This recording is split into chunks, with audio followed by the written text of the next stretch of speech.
की DOP आहे. आपलं जे अस्तित्व आहे DOPमुळेच आहे. DOPला टिकवायचं, DOPला पुढे न्यायचं आहे.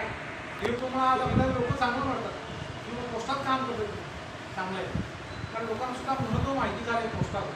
ते टिकवून ठेवायचं आहे. 150-200 वर्षाचं डिपार्टमेंट कसं टिकून ठेवायचं, आपण काम करत राहायचं आहे, त्याचं पार्ट बनायचं आहे. तर सर्वांचे परत एकदा कराड विभागाचे आभार.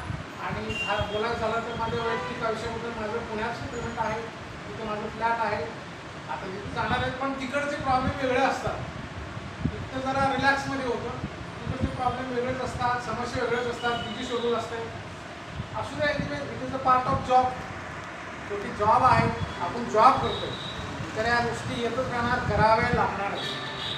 तर परत एकदा तळी मॅडम, गणेश पाटील साहेब, देशमुख साहेब यांचं पण आमचं अधिकारी लेवलचं चर्चा होतात, समस्या येतात, हे येतात, डिस्कशन कायम चालू आहे. आणि माझं सगळं कॉर्पोरेशन यांचं पण मला सहकार्य लाभलं आहे. आणि परत एकदा खालचं कराड असू दे, याच्याचा स्टाफ असू दे, MPS असू दे, आपले दोन्ही सब डिव्हिजनचे मेल ओव्हरसियर्स, पोस्टमन, सर्वांचं आभार आहे. आणि निश्चितपणे मला कराड डिव्हिजनमध्ये परत एकदा कधी या भागात आलं तर निश्चितपणे कराडला भेट देईल. कराडकडं निश्चितपणे